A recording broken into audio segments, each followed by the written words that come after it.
Welcome back to the podcast. This is your host, Stephan Hogan, and this is the Stephan Hogan Podcast. Please hit like, subscribe, share, hit the little bing button, leave a review wherever you listen. Really helps us out so we can get awesome guests on the show, just like today's guest, Zach Allen. He is a multiple Grammy Award-winning mixer, producer, engineer, and we talk about everything from him and his work and personal life, being a dad, and even wellness, and how it's so important to be able to show up to work on your A game to do your best work and put your best foot forward. Hope you enjoy the podcast. Here is Zach Allen.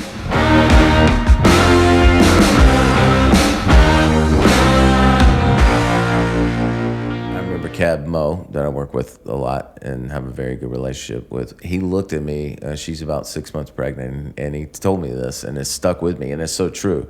He's like, babies bring money, you know? And I mean, I think that next year, like, my income, like, triple, or it didn't triple, but I made another third to what I had made. Yeah. And I've never looked, you know what I mean? Wow. And it's God or universe, whatever you want to, however you want to quantify it, you know, it provides, you know, and so it was a very powerful thing. And yeah, man. That's that's interesting. Because babies bring money.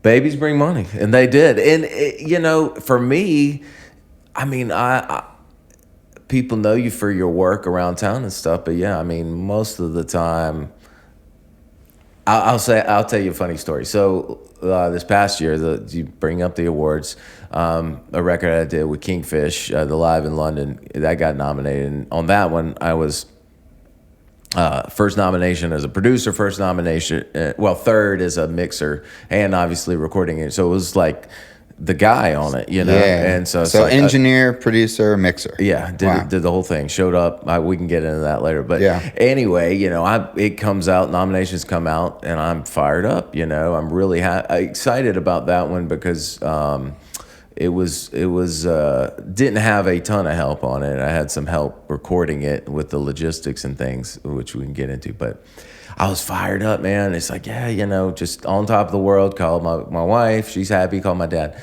And then, you know, my son gets home. My daughter gets home from school. And they're both like, just not in a good mood. And the family is that's what you do it for, man. I mean, the love that you have in your heart, you're able to give that love in every song you work on, every day you're at the office, you know? Yeah. So, yeah. First off, blues. Like, I feel like I could be wrong, but there's a vein of blues in your work. Is that true? Or do you gravitate towards it? I just love the blues, and the reason I say that is I feel like a lot of people grow up learning to improvise over the blues if they're players. Mm-hmm. And it's the foundation of so much American music. I mean, really, the foundation of everything. Everything. And it's not a genre that's on the radio. You know, there's not like really blues stations on terrestrial radio. Mm-hmm, so people like Kingfish or Joe Bonamassa, even, like, you think about those guys and it's like there's just not a spot for blues like there once was, but there's also a resurgence at the same time. Mm-hmm. Do you feel that way? I do feel that way. And to be honest, I've been talking to several labels and just in conversation, and I mean, something intuitively tells me that there's gonna be a resurgence in blues, sort of similar to how there was in the 90s, you know, when Tracy Chapman, that's when Keb kind of came in, and there's Kenny Wayne and Johnny Lang. You remember, I mean, like, you would hear blues songs on like rock radio. Was Robert Cray 90s? Probably, yeah. And it's just, there was like a whole wave. I mean, Blues Traveler was a little more jam bandy, but still same kind of thing. I think there's going to be a resurgence. I don't know to what degree. And I mean, it's a different world now, you know. Like I said, you would hear it on rock radio, so therefore that was kind of the avenue. But something just tells me, I think a good hooky riff, you know, that you can sing in your head to draw you in. sometimes it's all about what you don't play instead of what you play, the simple things. But I don't know. I think blues, all the records I've done blues-wise, I just try to present it sonically as a big deal. You know what I mean? I want it to sound... What does that mean? Sonically is a big deal. Well, I want it to sound as good as anything on the radio. I mean, for me, and if that means... Quality-wise. Yeah, because if that means... It's one of my mantras is, doesn't matter what you're doing, try to do it the best you can, And sometimes you have to spend extra time, and it doesn't matter. But I think if it's presented sonically on the same plane, as opposed to sounding like it's cheap, not calling it, it's... Yeah. Does that make sense? Yeah, totally. And I don't know, the blues kind of found me. It's kind of an accident how I started working in that genre. I came to town in 2007, got my first big internship at a studio called The Tracking Room. I don't know if you ever got to work there. It closed in 21 or 22, and it's still there.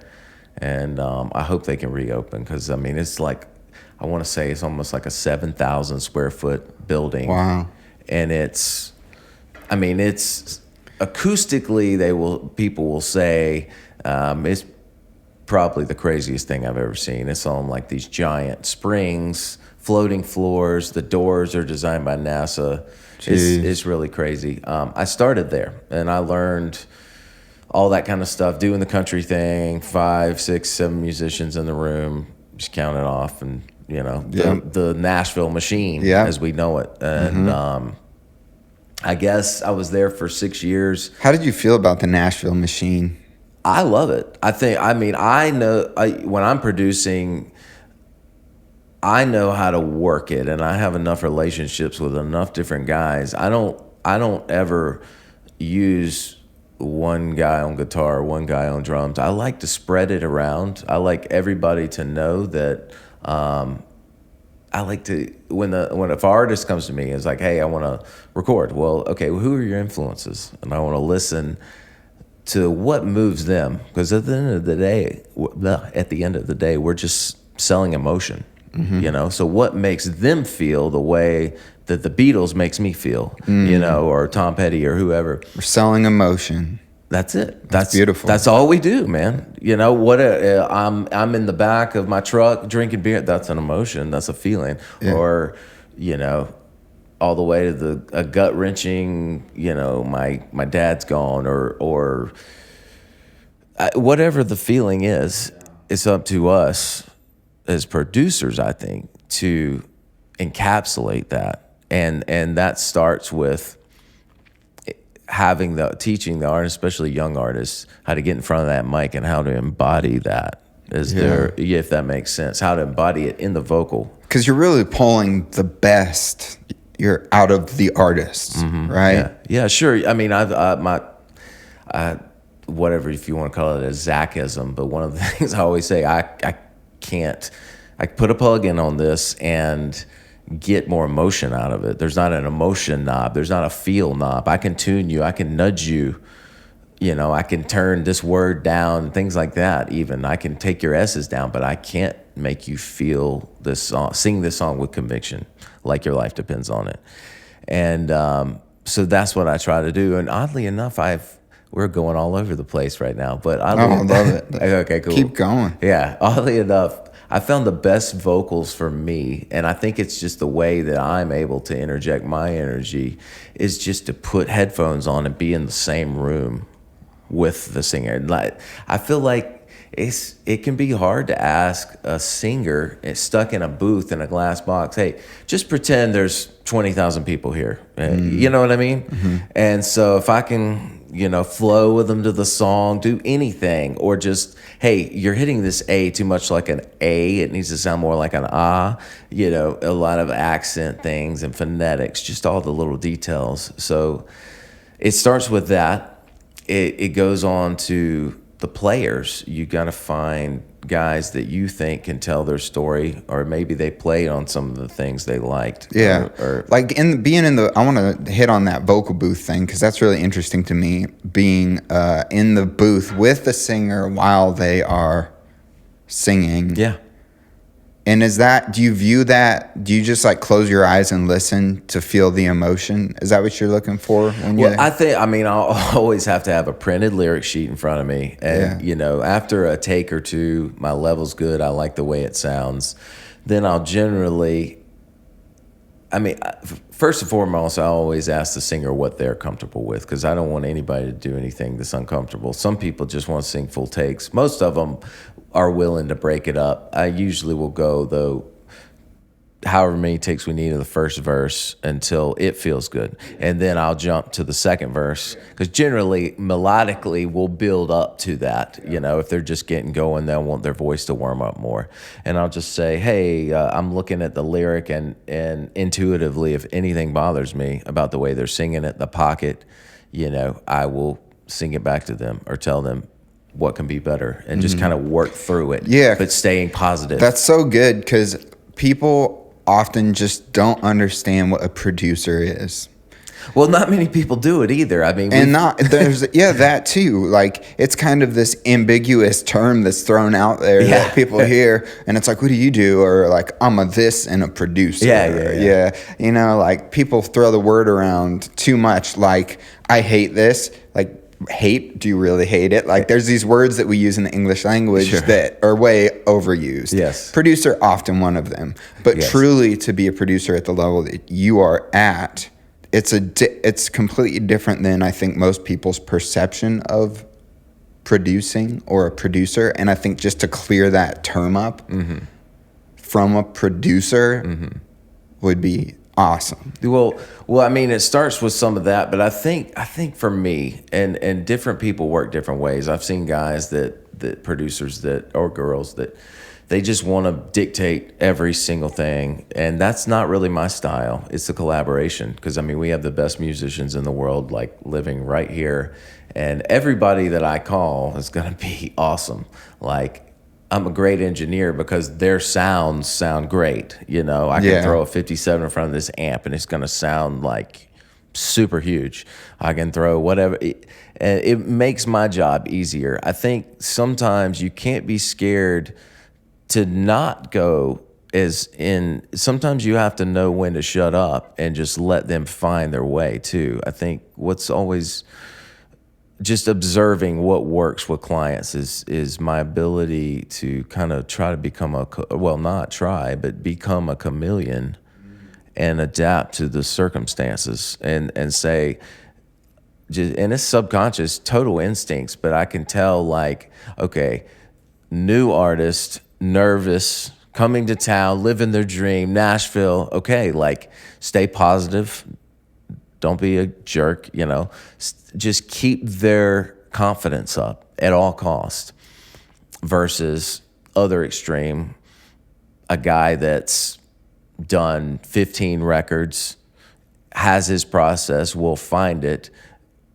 Talk when you need to talk, but don't talk because you just need to feel yourself talk. Let them find their way. And so sometimes you just have to adapt to that. And it's the same thing when tracking a band. If I get called just to engineer and the guy says, I want to record 8, can we get 8 songs in 3 hours? Yeah, we can. I've recorded 42 songs in a day before. Wow. Yeah, it's just one take, count it off. Simple charts, take the pushes out, just everything, just straight down the middle. But I can do that, or I've spent like 3 days getting a guitar sound. Yeah, you know what I mean. And so, like, what's the role? What are we trying to accomplish here? And some people, if you try to speed up, they'll push against you. You're going at their pace, and you just have to recognize that and just serve that situation.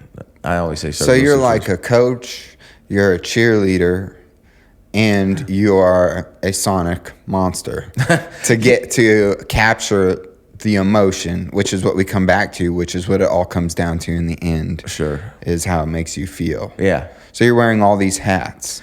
Well, I just let the people decide that, I mean, I'm just like if I had to put what is a producer in a sentence, right? A producer is blank. Is it a blank canvas, do you think? Well, I think at the end of the day, you have to produce a product, right? So, what does that look like? Sally wants to record a song. Okay, well, Sally, what kind of music do you play? Well, I play country music. Okay, well, for one, I need at least 3 songs because it's too much money to hire a studio and all these session players to do what I do. I'm not like the track guy that plays everything, which is popular around town. I like to get collective energies and capture moments, Mm-hmm. That's how I do it. But that doesn't mean there's other producers that want to play every single instrument and they get great results. And there's other people that just hire the whole thing out and just sit there and it sounds great, write the checks and that's it, and they're super successful as well. So I think for me, what I do is I'll say, okay, well, it costs this. We can go to this studio. We can go to this studio or this studio. These are the players I think we should get. And you just oversee the whole project. This is how I do it, Mm-hmm. And they give you the references, like you said earlier. Yeah, I love to hear references because I want to know what's moving the needle for them. Because if nowadays, if a 22, 23-year-old girl comes along, chances are they're listening to stuff I'm not listening to, and it's cool. It's new inspiration, but you try to grab whatever. Oh, I see why they like that. You know what I mean? And so I think for me, it's just I do try to make the song as bulletproof as I can before we go into record too. That's another thing. Like I'm a firm believer that a lot of modern music, the tracks are so banging. If you just played this song on a piano or guitar, the song actually could suck. You know what I mean? So I try to make... That's an interesting point to make. And I think that a song has to live on its own just with an acoustic guitar. Absolutely. And there's so many songs that you'll hear that, people just roll out in Nashville with a great team of players or a great track person that produced it. And it can trick you pretty good and trick their friends and family and trick them into believing like, oh, this sounds radio worthy because it was recorded so well. But if you strip it apart. Yeah. So that's interesting. Yeah, analyzing. And a good point. Yeah. I like to analyze the rhyme schemes and make sure they make sense. Arrangements. Things like that. Same thing with everything I do. It's all instinct. So intuitively, if something bothers me, I bring it up and I say, ultimately, it's your song.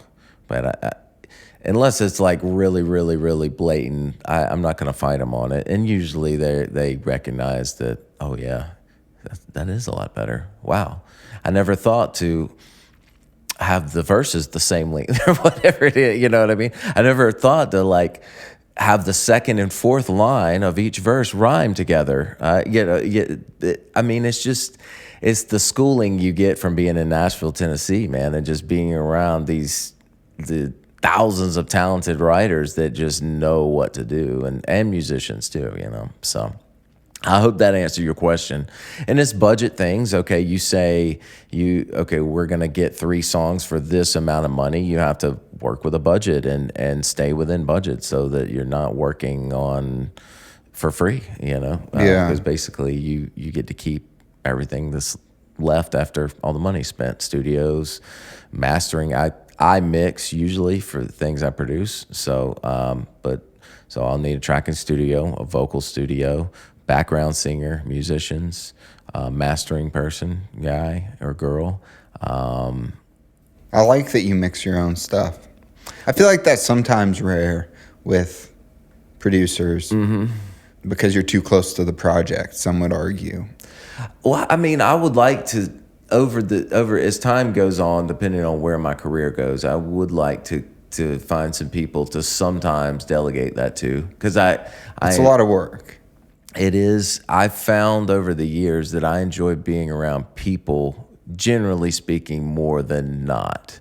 I wouldn't want to just be a mix guy sitting by myself in a room. That like when I go through those weeks, and I still have them. I've got 30 songs on my desk to mix right now. I should be doing that instead of. I'm just kidding. I get it. I get it. But it's like those weeks, Monday through Friday. I'm just there by myself. It's by the end of the week. It's like I need to take a coffee meeting or something, because we feed off of each other's energy, and so generally speaking, I enjoy that, but I do love to mix too, the right stuff. It's not that I don't love it, and I think there would be certain artists you would enjoy mixing, of course, more. Sure. Like I feel like Kingfish, for instance, coming back to him would be a fun one to mix. And those are not 100-track songs either. Sure. So each part played really has to be big and fit its part, right? Sure. I mean, so I tracked his first two. I did not mix it. A friend of mine, colleague Michael St. Leon and Tom Ambridge mixed those. So I did the live record I did, and I had done a couple of live records. And those are hard, right? Like it's a whole, it's a whole different thing. So I'll tell this story because I hadn't really talked about it much. But I got the call to do it, and it was super hush hush. They didn't even announce the show until I think a week or less before. And they wanted to do live in London. I guess just the nostalgia of, because it started here, then it went over there, then it came back over here, and then those fans are just really rabid fans, and I don't know. So they found a small club. It was about 700 capacity, standing room only place, and so sent me the I guess all the info, what they had available, and I mean over the course, I guess I had about 3 months to prepare, 3-4 months. So I had to find out, okay, I would like to have at least a few more mics for audience and stuff. I need a Pro Tools rig. I need this. So logistically, I had to go through, find a company in London to rent that from. My passport had expired. So like I got my wife on like DEFCON 8, like figure this out. Like how do we expedite this? So I mean, obviously didn't tell them because why wouldn't I want to go to London and record a rock and roll record, Yeah, of course. So put this all together. I'm reaching out to the venue 4 times, nothing. So I had my friend Landon Stanley, young guy, young engineer. He came over with me to kind of just be my assistant. I knew I had all the gear lined out. But I was walking into the day. I didn't know who was running front of house, who was running monitors, nothing, On the day of? The day of. Yeah. Oh, my gosh. So talk about, like, the chameleon and just relaxing and being cool. So we're in the hotel lobby the day before. We stayed at the Hard Rock right by the Marble Arch in London, right on the corner of Hyde Park. I just looked at Landon because he's about 22, just kind of starting. I was like, here's how it's going to go down. We're either going to get the guy who's just like, this is my gig, and super ego. They're the worst, man. But yeah, well they are. But I always look at that as a challenge. I'm going to win this guy over. By the end of That's it, fun. You just got to find the right time to just crack that easy little one-liner or make fun of yourself. Like I'm fine with making fun of myself and making myself look like an idiot if it lightens up the room. I don't care. Breaks the barrier. Yeah, whatever, man. But I think it's important, like people listening, if they're not in the world of what you do, mixing and engineering and live sound and studio, sure. Mixing engineers, especially live, in my experience, are some of the most opinionated, anal people in the world. They can be. They can be. Sure. A lot of them. Yeah. Which is interesting because back to the story. So you're sitting there and it's like this could go 2 ways. Yeah, we're either going to have a guy that's cool and that's open and this or because I could see them being like, who's this guy? Hot shot from Nashville, coming over. Yeah. And that wasn't my vibe at all. So I was like, we're going to go in and we're going to kill him with kindness. I'm going to smile and just be very matter of fact in what needs to happen logistically, but be very respectful there. And, so I'd written out like a setup sheet, like a lines sheet. Okay, I want this on this. I've got these mics coming. And we got together, and they were both monitor, engineer, and front of house. Couldn't have been nicer. And I think we only disagreed on like the mic on the guitar cab. He didn't want to put a 57 on a amp, and I was like, bro, like it always works, Yeah. So you can put your mic on, for what do you use? A 57, like that's all that's on that. I'm in that huge tone. That's it, So we got in, and then the gear. I'll show you after this, and even send you pictures you want to flash. Like, we had this huge rack of, it was like 24 channels of Millennia Pre's, because that was the only, I couldn't like haul a console in there, but just something clean that does the job, sound good. Millennia Pre's, had a couple Coles for audience mics, had a couple KM84s for overheads. Pro Tools rig, the monitoring, like a big knob Mackie thing, so I can hear. I didn't know where I was setting up day of. Logistically knew nothing other than I knew I had this gear. They were 2.5 hours late with the gear, right? So we showed up at 11:45 for a 12 a.m.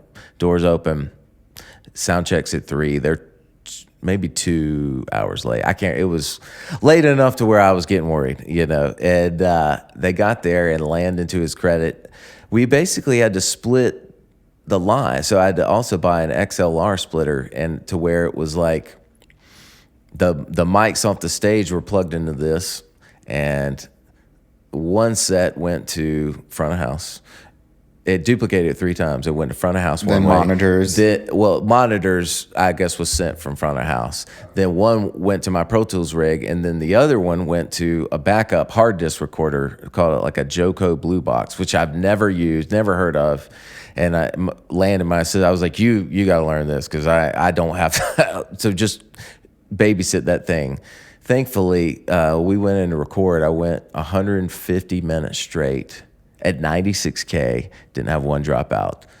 Yeah, so like I went, because you're sitting there watching your Pro Tools play, right? And you're like, I didn't even leave the show, because if it dropped out, I got to get it and record right away. Yeah. And so by the time we got it up and running, I had about 30 minutes or so, and I was like, I'm just gonna try 96K, see what happens. So it had ran like a rock, and I was like, I'm going for it. And man, like, when that house music came on the end of that gig, I was just like, I just literally pressed spacebar, Apple S, closed the session, like, don't touch it. I got it. The relief of knowing you have it. So let's talk about 96K, 44K, 48K, all the Ks, and what that means. And the bit rate too, because it's so interesting how music goes from one thing to how we actually hear it on like a streaming service. Sure. So if you think of sound waves like digitally, think of it like an L chart, like in left to right is your Ks. So 96K means there's 96,000 snapshots of this audio taken every second. So that's 96K. Most of the time I'll do 48K, but for whatever reason I did 96. And then bit depth has to do with the amplitude. And so the higher the bit depth you're recording with, the more dynamic range you have, the louder and softer it can be, essentially. So that's what it is. And like, did you feel like that translated when you got it into the studio or back to the mixing? Because it ends up being exported. Does it go out 44.1? 16? Well, I'll send it to my mastering guy at whatever I mix it at. And so I'll always record it at 24. Another mastering guy told me this a while back. I actually convert, after I've recorded at 24-bit, I'll actually convert when I'm at the very end to 32-bit, because in Pro Tools you can just go and it's just a button and it just immediately converts it. So I'm printing back with more dynamic range, so I can come in a little bit hotter on my buses and stuff like that. And man, I don't know. I what I've found about it is I have a hard time telling the difference, and I think what I've seen is if you have to fix anything, if you have to time stretch anything, it's only logical. If I have to elastic audio something, which means, for those of y'all that don't know, you can actually, in Pro Tools, you can stretch the audio like a rubber band a little bit. The more samples that are there, if there's 96,000 as opposed to 48,000 samples, there's more to stretch, and it handles that better. So I guess something told me if I needed to fix anything, the audio would handle it a little better. But I mean, it's hard to say. I mean, I had dozens of people message me on how great that record sounds, and so I don't know if it was. I don't think it was the sample rate, though. I think it would have sounded just as good at 48 probably. But that's just again, my approach is all in the head. It's all psychology and all, like, how does it make you feel? Does it make you want to turn it up? And so that's the goal. So yeah. So let's get into the humanity aspect. Sure. Because records can be made perfect. It's not like the tape days when we didn't have like Melodyne and auto-tune and stuff like that, right? Like back in the day in the 70s, you could splice tape, but I mean, like, they were doing vocal performances over and over to get it right, but you didn't have the luxury of the amazing technology of Pro Tools.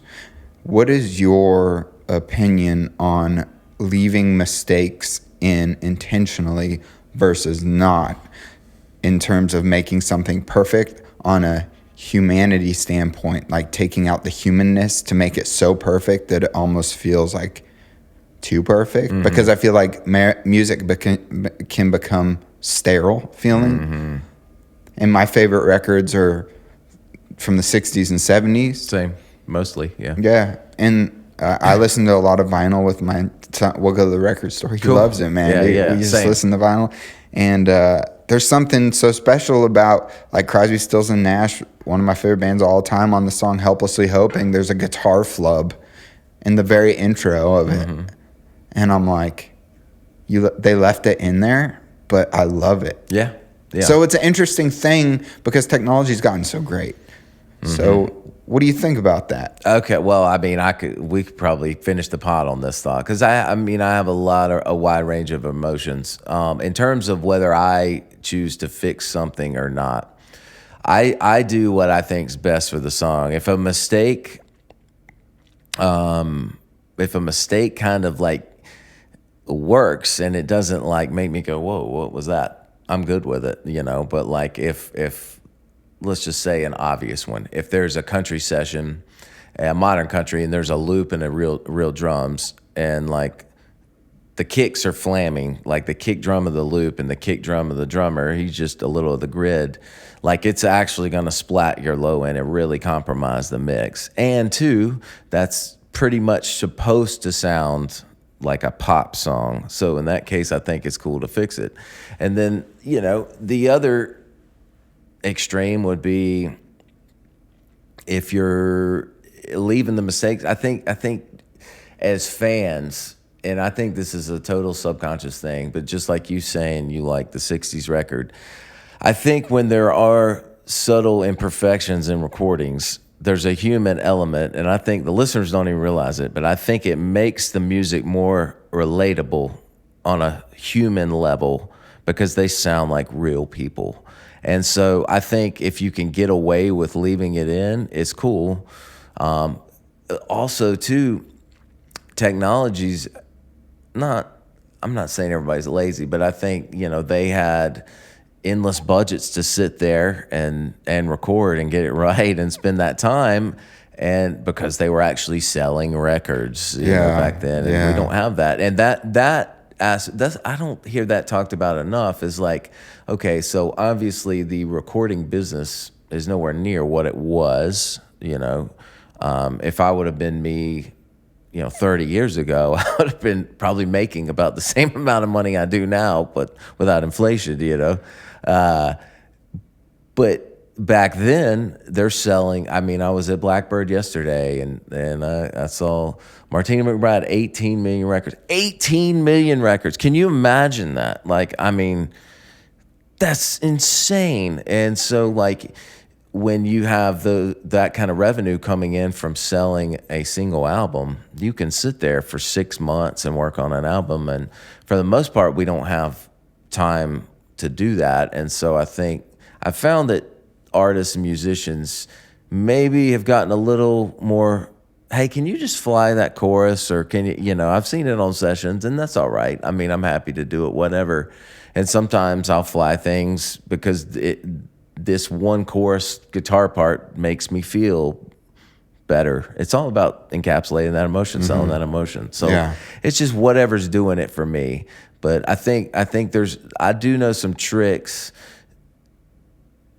One thing Keb always said is, like, if real people play on it, their spirit and their energies are still on the record, even if you nudge them around a little bit. You know what I mean? It's still got their feel on it, and I think you just have to try to look at it song by song, because I mean, I do so many different types of music and try to, like, make the call. Do I need to go through every take with this band that I got? I try to leave a session with everything on top, and I hate going playlist diving, but sometimes you have to. Sometimes the song deserves it because you got 8 takes of great stuff, and I don't know. It's just always song dependent, honestly. So that's a good way to put it. But subconsciously, like you said, the subtleties of a mistake can humanize a record. And I think that's kind of cool. I mean, at least for me personally. And like you said, you're listening and you might not hear the little flub or whatever, but the fact that someone left it in there and made it does have that connection. I feel that connection, and it's almost like letting the listener in on a secret. It almost puts them in the studio. Like when I hear something like that, I see the player playing and making a mistake, and I'm like, oh, that was a person. It's same thing on, like, this happened recently. I got into I've got some Anchor earbuds that I love, and they would tell me things about old records that, just the imaging and, like, where things were panned and whatnot. And I was listening, it's been about a year ago now, but I had kind of one of those moments. Night Moves, I think, Bob Seger, dun, dun, dun. He's just strumming acoustic dead center. And right before the vocal comes in, you can hear it. It just gets hard panned to the left, and the vocal's in the center now. And that just, like, geeked out on that, because that was probably, there was no automation then, I don't think. This is probably just some freaking guy just, hey, turn the acoustic to the left. That just was so cool to me. But like, the spirit of that's a performance, like, in that moment that happened exactly that way that one time, and it can never happen like that again. That moment's come and gone. And so I love that imprint of it. You know what I mean? Yeah, that's awesome. Yeah, man. Yeah. So let's switch gears. Okay. Wellness, the mind, body, spirit, being able to show up for work in a good headspace, these things that are important. What does that look like for you to be able to execute at your highest level? Sure. Well, I mean, I think first and foremost, it's important to try to get as much sleep as you can. Unfortunately, I don't sleep great just by nature or for whatever reason always. But for me, I try to do 3 things every morning if I can. And I've been about 70% of this lately. I'm just finishing up, like, a record that took me about 3 months to finish. But I've got a breathing routine that I do. It's a guy from Iceland, the Wim Hof. Yeah, Wim Hof breathing. Yeah, and that guy's a genius. The idea of, like, exercising your blood vessels by breathing, expanding your blood vessels, increasing blood flow to, and I've noticed like my back or, all the places that hurt, you can like concentrate and kind of go into a place of meditation and try to send blood to those aching areas. Do you lay down when you do that? I do flat. Get real relaxed. Yes, and try to do it on a hard surface if I can. So, and I'll do it, I'm not like the 30-minute guy, but I usually do it anywhere from 10 to 20 minutes, somewhere in that window. So that's number one. Number two, I try to spend time in the Bible every day. I think reading a little bit of the Bible, where it came from, is 2,000 years old or however old it's endured a lot of time, and regardless of how you feel about it, I think there's lessons on how to live that you can translate. For me, I found to every situation in life, and it's interesting that you say that, because I feel like I could talk to you a long time about this, but I'm a Christian, and cool. I read the Bible, but not enough. But a pastor I heard one time said every answer to every problem that you have in life is in the Bible. Well, I've noticed my wife and I went through a tough time about 5 years ago, and we were just not getting along very well. And a pastor came to me, and we were just kind of like on the outs, and she begged me to go talk to this pastor. I go and talk to him, and she's doing this, she's doing, and he looked at me and was like, "Tell me about your faith, Zach." And I was like, okay. It's just like one of those.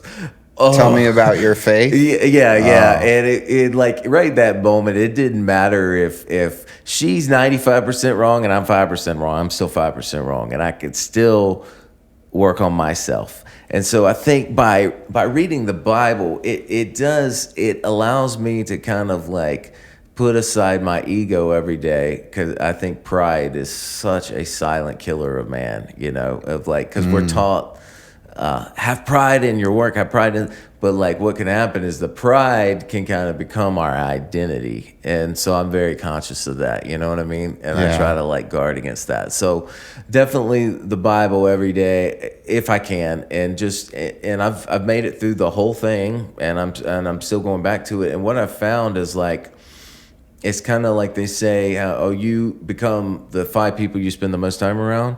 I think by reading that, it kind of just, you can't help but embody it. It's totally takes over your subconscious, and I don't know, but God's been good to me. So that's number 2. Number 3 is just some sort of physical activity, yoga, weights, cardio, anything.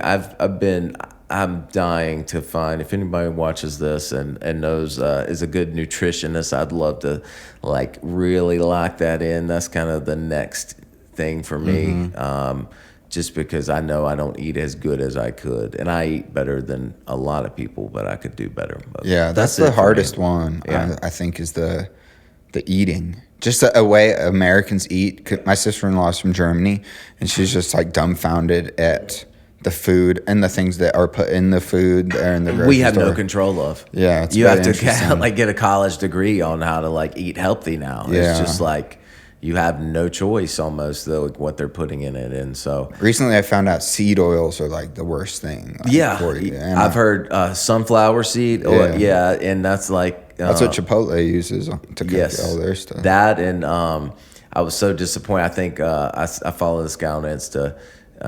He just will like grab a food at the supermarket, but like, I've seen that guy. He's so interesting. He's super fit. He's like, this is trash, and he grabbed popcorners, and I was like, no, popcorners are so good. And he's like, they have sunflower seed oil, it's cheap oil. The seed oil. And I'm like, oh man, so I don't eat that anymore. I'd like to get that down. I think too, important thing on wellness is just having your finger on the pulse of when it's too much. And like, going back to the Bible, there's a reason it says in there to rest on the 7th day.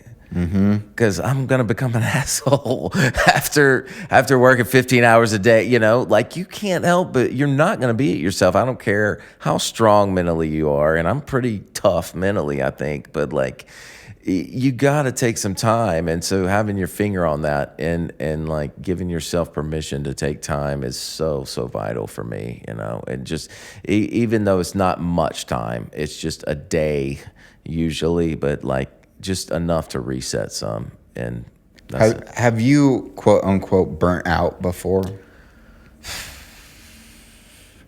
I've certainly felt like I have, but I think like gotten to the point where you're like, I'm just burnt out. Like you felt that. Yeah, I have. How did you recover? Well, I don't recall the specific time, but I definitely. Well, I mean the most recent. I think last week, this record that took 3 months to finish. I think it kind of. It's a little bit higher profile. Like I've got a bunch of independent records I'm working on right now, and then this comes along and it's for a label, and everybody has to wait, and like it goes, this particular thing kind of goes, it's done when it's done, and like I can't control it. I just have to do the best I can. And so like that pressure of when's my song's going to be done, overtaking you versus, and the pressure of like, okay, now I'm home. I want to be with my kids and my wife and be present in this conversation with them and let them know that I'm here. And then the other side of this record is just, I think that can lead to a little bit of just the overwhelm where it's like, ooh. And then I think you just take a couple of days, you take a couple, it's not simple. I mean, I really, really, really, really love what I do. So even when I'm tired of it, like I usually don't want more than a day or two off. And then I start to get like sad because I don't feel like anybody wants to work with me anymore. You know what I mean? So it's like, somebody, please, does anybody want to make some music? Yeah. So yeah. Yeah, it's interesting because I feel like the burnout thing and the going home and transitioning from work mode to family mode is something new to me. And it's very difficult. And it's hard to turn off. Like for me, my brain, well, first off, my brain is very like, you suck. There's an inner critic for me. And then on top of that, I can't really compartmentalize extremely well. So bringing anything from life, work, etc. at home, that's really hard. Like I find myself rocking my son to sleep with my eyes closed, and I'm like thinking about like podcast stuff or like edits or what I should do next. That's natural. It's so hard though. Do you find that it's like you take those record stresses home? Or do you feel like you can leave them at work? I think so. I've been mixing out of my house in my studio at the home for like the last 10 years, and I'm cool. I'm trying to, like, I think I've got a place, but I'm just trying to take that operation out of the house for the time being. It just, I want it to be more of that, where it's just here and here. And I found the last 3 months, that record I keep referring to, I was mixing that at the artist studio, and I was gone every day. And I just saw, like, I think the appreciation for the time I am there. And I think you can't help it. Talking about my kids, my wife, they're just like, oh, he's home. Good. He's home now. Yeah, working at home is very hard for me. I had to get an office because of that. Yeah. Because I couldn't, home represented work. Even though like maybe it's a different room, it still represented work. Exactly. And so for me psychologically and through therapy and stuff, it was like getting the office space and having work be at work. Home be at home. It's been great. Yeah. And I actually got a second phone. Nice. It's my old iPhone. I just went to AT&T and added a line for $25. Wow. And like 3 people have the number. So when I get home, it's like I'll transition to that phone. Sure. So that way I'm not tempted to go on social media. It has no apps on it. It's really cool. Yeah. But it's still hard for me to not bring my work phone home with me. Sure. I had it last night, in bed on Instagram to see responses from sponsorship like stuff that's going on. And it's hard. I think you have to give yourself permission to not be perfect. Just listening to that. Because you're gonna, if you're driven and motivated, and like I am, you want your podcast to be huge, and you want you want everything that you're involved in. It's excellence, man. Yeah. That's how you get somewhere. You don't, nobody's just handing out things. You gotta work for it. I mean, that's what we do, and you realize there's a power in working for it, and you enjoy accomplishing things, but then it's on to the next. But I think to answer your question, you can't help but bring it home sometimes. I think even when I'm working from home, I've been like, literally, they know, don't come in this room for 8 hours. I'll just go to the bathroom or whatever, but that's it. And kind of a wing of the house, but it's you try to just realize, okay, like, they're not aware of any of these problems. They just are aware that there's my dad, he's home, and it's, like, I want him to be to tickle us and make us laugh. So try to remove like how I feel from that situation. I think it's hard. It's getting easier though. The older I get, the wiser I'm getting, the more removed I'm getting from my own head space, if that makes sense. It does. And just trying becoming more selfless and more aware of the world and everything going on around me, and not around like mindfulness almost, where it's like, I'm just sitting in this chair right now having a conversation. I'm not even thinking about that. I'm just talking. But like being like present in the moment. That's yeah, it. yeah, that's what I'm saying. It's like, okay, this conversation, I'm present in what we're talking about. And then like if I go home, I'm going to try to be present and I found too, like, that's good. Leave your cell phone, like, as your kids get older, so talking, all that, like, put it away. Me and my wife both have found ourselves just like, that's not good. Like, I don't want them to see us doing that. And so, like, try to leave it in another room. And that, like, when people text me about work at like 7, between like 6:30 and like 7:38, I'm have a hard time getting back sometimes, because that's a I'm good just thing focused. though, man. Putting that boundary up, I think, is really important. Yeah, boundaries. Going back to your question on like just mental, just wellness. I think creating boundaries for yourself and boundaries for your clients, that's a really important thing too. And that's a wrap. Thanks, Zach Allen, for being on the podcast, and for all you listening, thanks for sticking around. Please, again, remember, hit subscribe, like, share. It really, really means the world. It'll only take you a couple seconds. Have a great week, and I'll see you back here next Monday.